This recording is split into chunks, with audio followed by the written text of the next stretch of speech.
If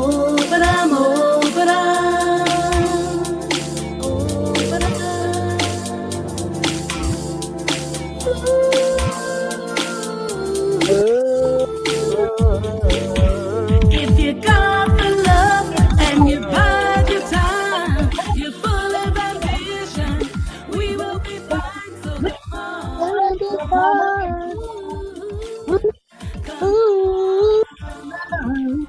You know what's actually funny?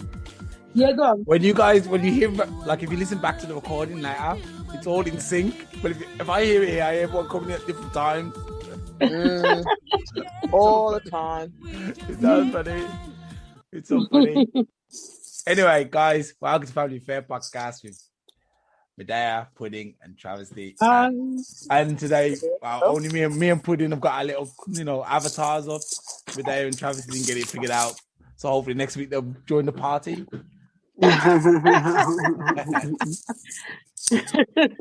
Anyway, so how's everyone doing? What's going on?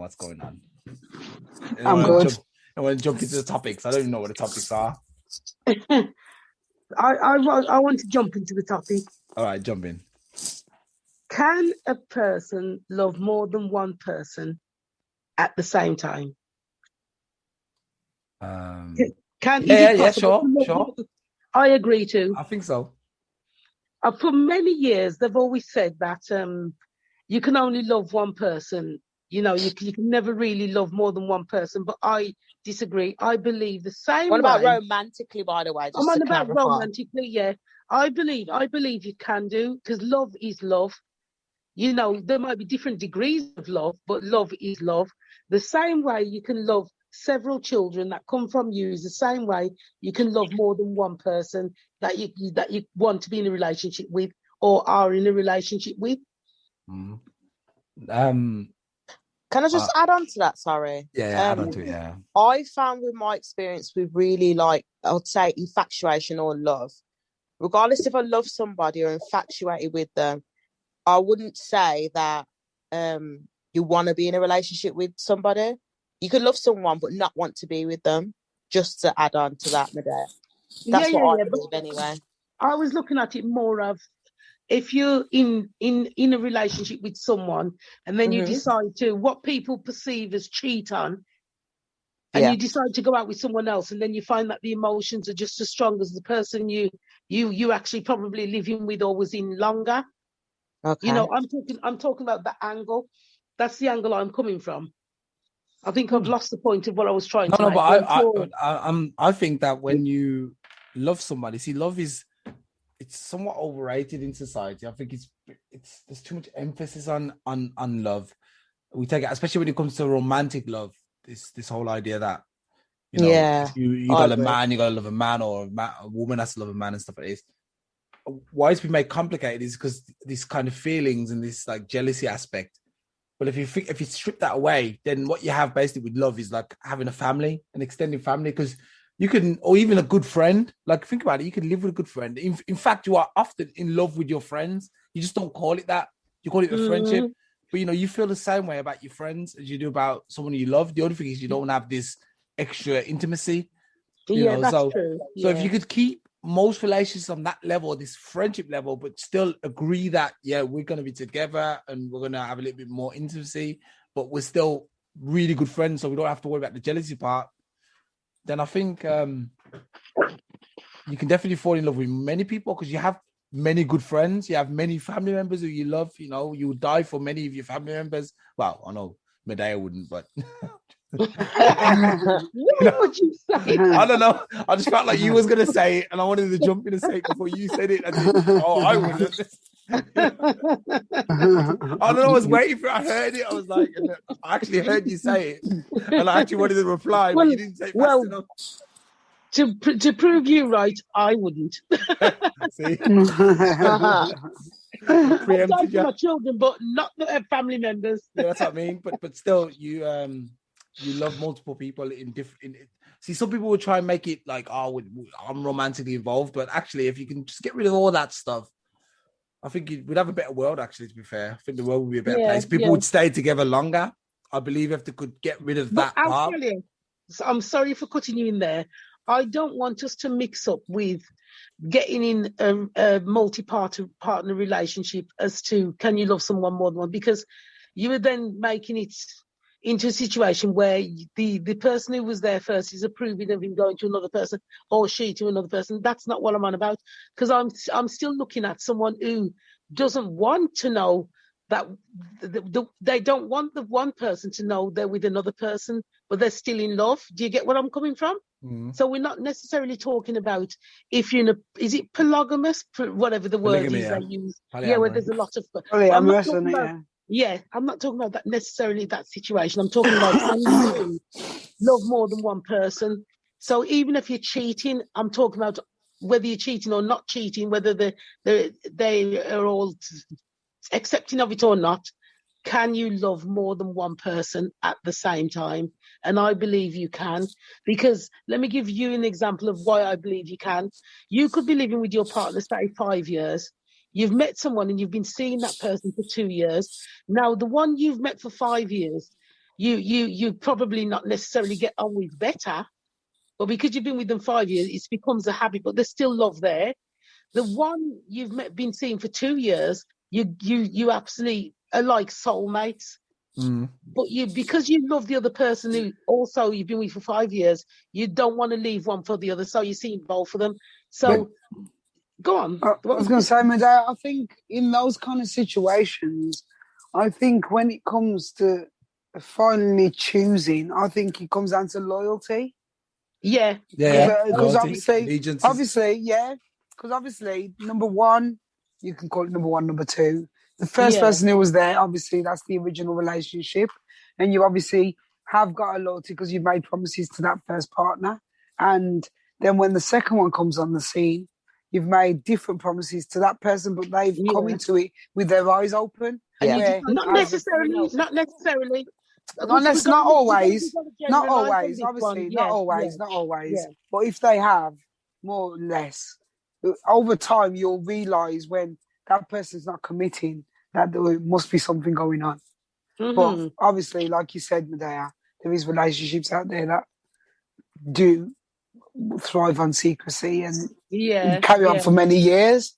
True. But I think it is down to loyalty and how strong-minded that person is to be able to make that choice. But Travesty. And the greed as well. Yeah. Because can you make the choice to let the person go? To actually be able to experience the alternate experience and not have it with your old partner and carry on life with your new partner. Also, two things there that you brought up. The one, loyalty. How do they decide who they're more loyal to? Because at the end of the day, you may get on with the newer partner better than the one you were with for longer. So you've got to look at it from that aspect. I think it's like your insurance policy. Yeah. And when you've got no claims bonus, your insurance policy looks at you as better than it because you've got 10 years, no claims. You haven't broke up with this person. You've been with them 10 years. You've got 10 years, no claims. The new person's only got 2 years, no claims. Now, who gets the better deal? The one you get better, don't you think?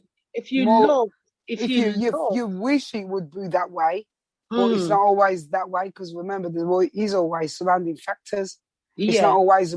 There could be financial security, and there could be a lot of mitigating circumstances that keeps that person going back to the old person. Yeah, and with the original partner. Yeah, and the other important thing to look at as well is that love is actually selfish. So that doesn't mean that, say, the one person who's probably got the two people is going to want to give up either. That's where selfish love comes in. It's still love, but it's selfish. But usually, Mideyah, not everybody's... he or she could keep it going for as long as they are allowed to do it. Because no one knows. Yeah. Well, do you want to add something, Travesty? Yeah, I was going to say, no, usually those situations only end anyway because not everybody can be selfless. True. You know what I mean? Not really. True. You know what I would... Everybody in that relationship is a triangle, isn't it? Yeah, I also think that, like this whole idea of love being controllable, I think who you fall in love with is not controllable. And just because you fall in love with somebody else doesn't automatically mean you fall out of love with somebody. That's why I do really believe that, you know, you can That's fall in true. love with multiple people. Maybe I don't know. I don't know what kind. I think love exists on different levels too. To be fair, Yeah, that's what I definitely. said. Definitely different levels. You got And friendship. there's the compatibility factor too. Yeah, Different- yeah, definitely. And also, I think it takes another thing is it takes very long to find out if you really love somebody. I think all these 3 months or 2 months and I love him and stuff after a couple of weeks. I'm like, no. Wait till you get past the 2-3 year mark when you found out all the real, like, and you haven't even found out all the real stuff yet. No, you 2 haven't. or 3 years. I'll give you like 6. I think you can only fall in love with somebody after like 6 or 7 years. So that's why I think friendships are your first experience with love. Actually, I was reading that book again, that woman book, and they were like, she was basically like the first female young girls, the first people that we fall in love with are other girls, and that's their first experience of what love is with other little girls, because that's all they know, you know, and they never really find boys attractive. It's like, oh yeah, boys, yeah. So they fall in love in a case, not what we think is love, like sexually and stuff, but just like this love feeling for their friends, their female friends. Yeah, that's why you always have a little best friend. Yeah. And yeah, you know, I think that's how it all starts out, I guess. And then you learn to be jealous, and then the rest is history. Yeah, it's true. It's true. Possessiveness. Okay, Okay, yeah. Glad, you know, Alstallio, you know, I should Sorry for putting in there. Sorry, Pudding. Finish what you were saying. I do apologise. I was just going to say, Alstallio is actually well behaved on a topic. First time in a long time. I'm really happy to hear what you're saying. I'm really nodding my head and raising my water bottle in honour of what you're talking about, speaking the truth. Yeah. No. Anyway, I just wanted to butt in there quickly, and I just wanted to say for the listener that they don't agree with any of it, but we're not asking people to agree or not agree with what we're saying. We're just giving different points of if you could love more than one person at the same time. So please don't take it personal. That's just for the listener who's just mentioned that they believe that they don't agree with it. What we're actually talking about. Are you watching? I think as well. Can you see the comments? What I was going to say, Mideyah, you saying that? Sorry, I find that sometimes, because I'm older now, like I'm sitting there really thinking about my age. I'm like, oh wow, I'm going into a new decade. You know what I mean? Like not too far. It's good. I could do a uni course and go into a new decade just like that. You know, years have gone quick, and I feel like branching over from being adolescence to the young lady that I am now, it takes time to really understand, you know, how you feel about these sort of topics. Because if you asked me this 10 years ago plus, I would say, no, it's only one person. You can only love one person. But then when you actually experience life a bit more and you have a few experiences, you're thinking, oh, I love this person because of this, or I love this person because of that, or I don't actually love this person at all. So it's good to know, you know, as I got older, you know, my views have changed and I'm open to a lot more, and I didn't think I would.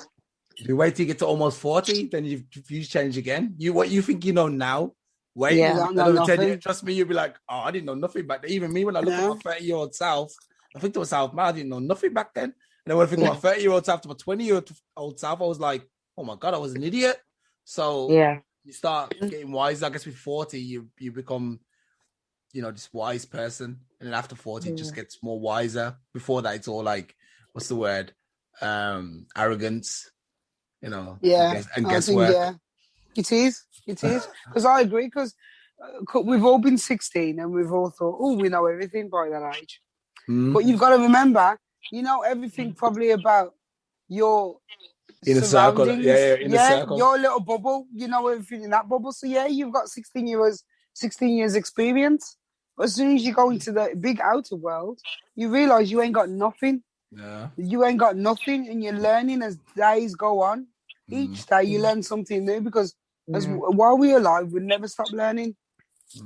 So anybody out there who, at this point in their life, doesn't agree with certain opinions, life has got a funny way of putting you in those situations. It's true. Oh my gosh. To make you actually experience those situations and sort it out yourself.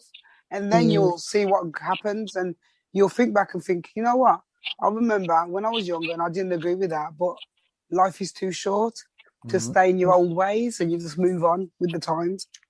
Wow. Very true. You know, it's even that actually, if we move on slightly, it's even this thing with this whole this conspiracy thing that's going around. We're gonna hit on the corona thing. Oh, could I just say one thing if you're gonna move on? I just wanted to say as well, this experience of someone loving more than one person, it might not even happen to every single person in the world. It just might not happen. So that's just one thing to put out there. It's not like everyone who's talking now has had this experience, you know. Well, I don't know if everyone's had this experience. We're just talking like just general.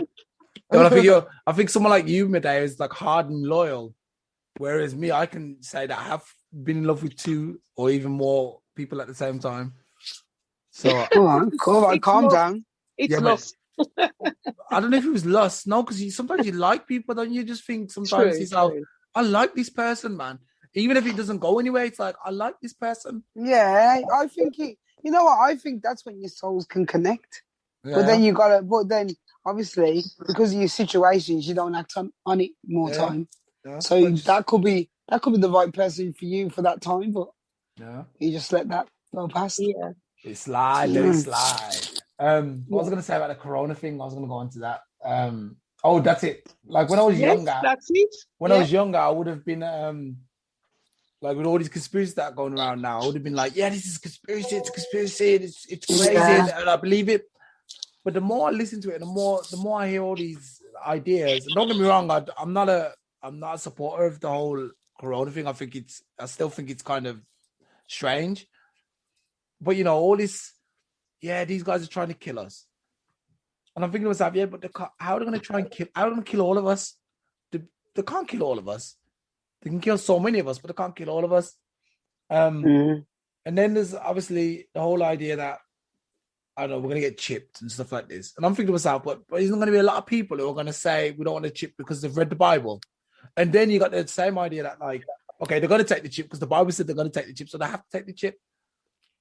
You know, so you start asking yourself more questions. Back then, I would have been like, they're going to do it. We're going to, you know. But now it's like, I mean, it's going to happen. If it's going to happen, it's going to happen. There's nothing we can actually do about it, to be fair. I don't think there's too much we can do about it. They're showing that they're way more powerful than we are.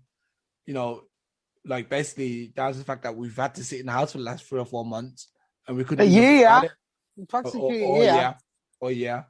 So and then there was the whole, you know, Illuminati and stuff like this. Yes, I do believe there's people who are controlling stuff for their benefit.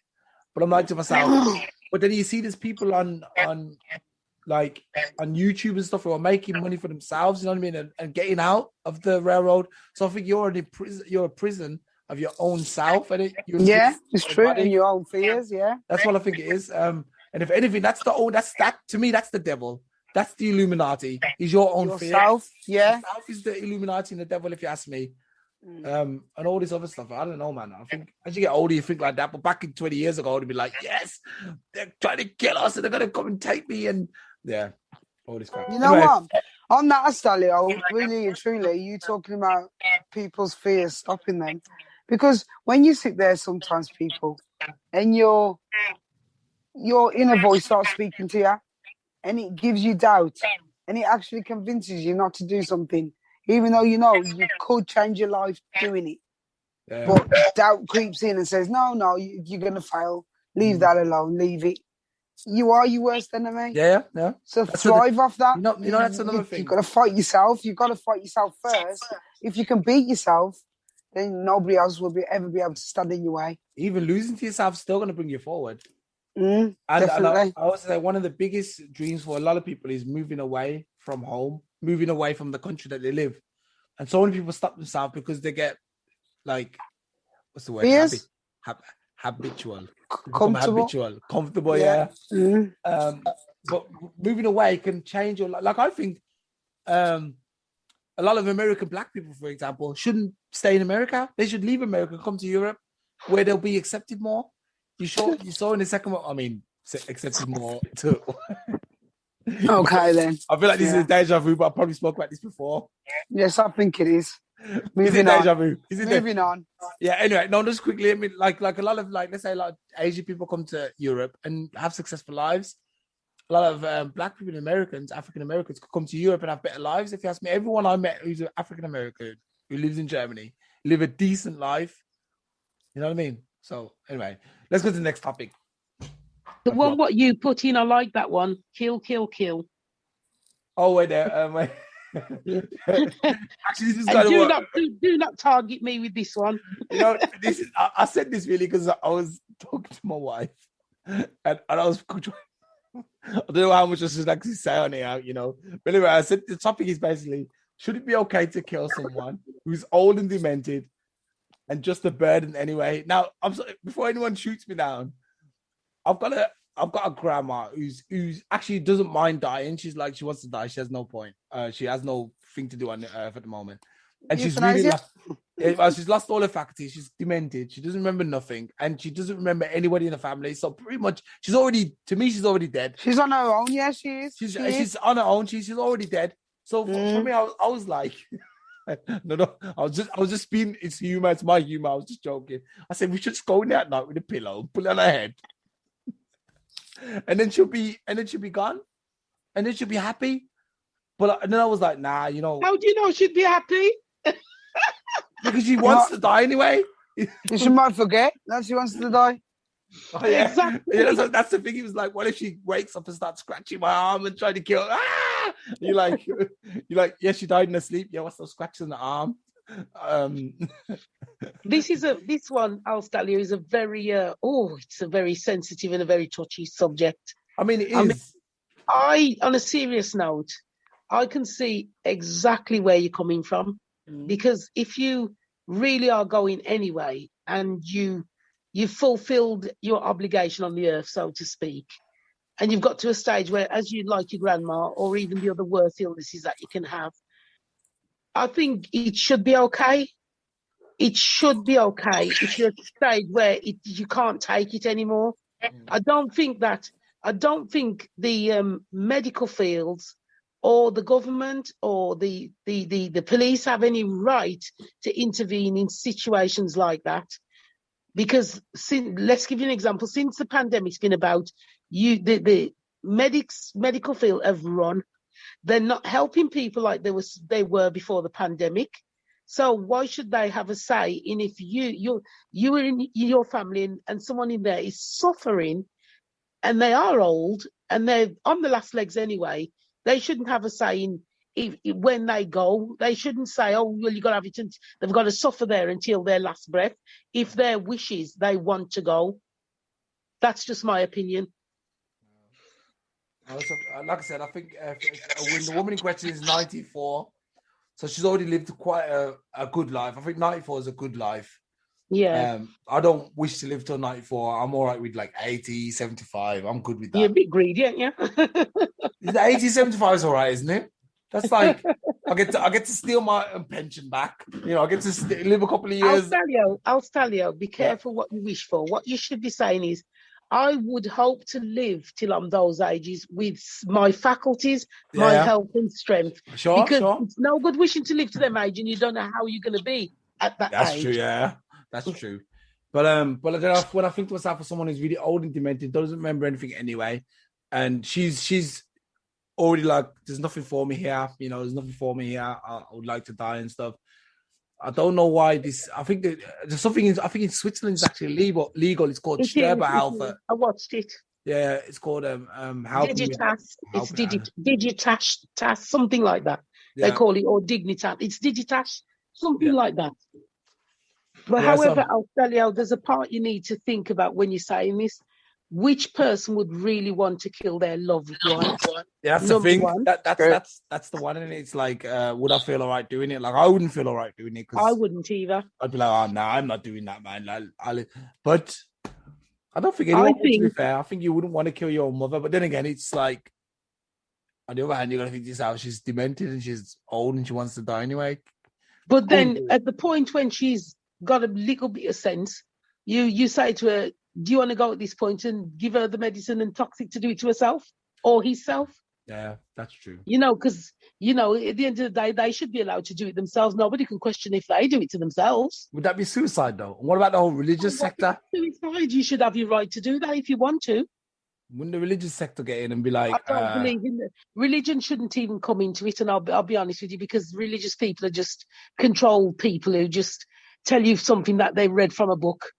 Yeah. They don't actually research. They just believe what's said in the book, and that's it. Well, I'm sorry, I don't agree with anything that religion has to say, because if you're really suffering, and I mean really suffering, and you're going anyway, remember, most of these people who got to that stage, a terminal, they've been told they've got a few months left.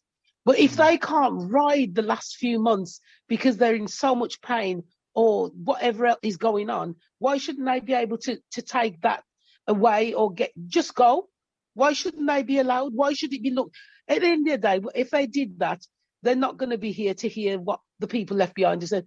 Oh, it's a sin. Oh, they're going to hell. They ain't going to hear that anyway. So the religious part shouldn't even come into it, to be honest. Oh, I guess so. Anyway, this is a tragic topic. Let's move on. Go on. We should spend a few minutes speaking with Travesty and Pudding about what they would like to achieve, what they've achieved up till now. And actually, I do want. I think we wanted to say something about last week.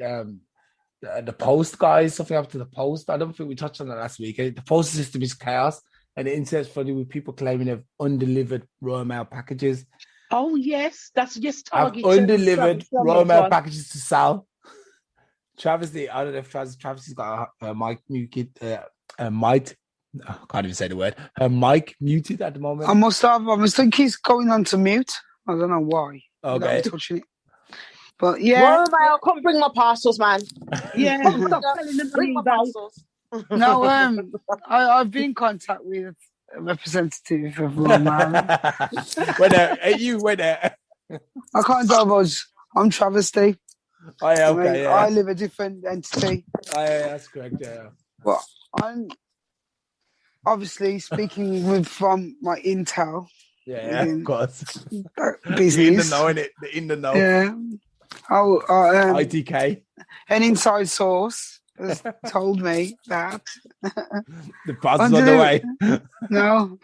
Undelivered items are usually returned to the return letter branch in Belfast, where they're opened up.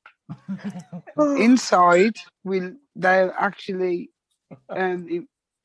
opened up to see if there's an address inside where the item can be returned to. If there's none, then obviously there's nowhere to send it, and they can't just keep people's items just there, just rotting. So they're auctioned off. Most of the time, you don't know what they are. If there's no return address on them, usually, like the international stuff, we just auction it off. The end. And somebody else gets to own it. Well, that's fair enough. What else could you expect them to do? You know what I mean? We can't just store... 9 times out of 10, the lost parcels or undelivered parcels, the person who wants to receive them 9 times out of 10 will have put in a claim anyway. So got a refund or a replacement. Mm-hmm.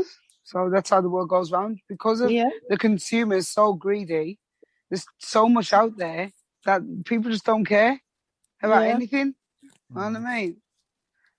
So, yeah, it's true. But it's all legal and above board. And all of the money proceeds goes to charity. Oh, really? Oh, then it's good then. Yeah. The charity's the boss of Royal Mail or the parcel company. No, we got... no. We're just a joke. The Roland Hill Fund. Big supporters of that, yeah. Oh, wow. That's all the big supporters of, and we always do donations to that. That's nice. I like Royal Mail. That's a good company. Yeah, I like Royal Mail. All right, good. Do you want to give a last couple of minutes to Pudding and Travis to talk about what they're doing? I don't know if that's a separate entity or not. Yeah. I don't know if that's a separate. What do you mean? What am I doing at the moment? I'm chilling in my bed. Listen to all your beautiful voices.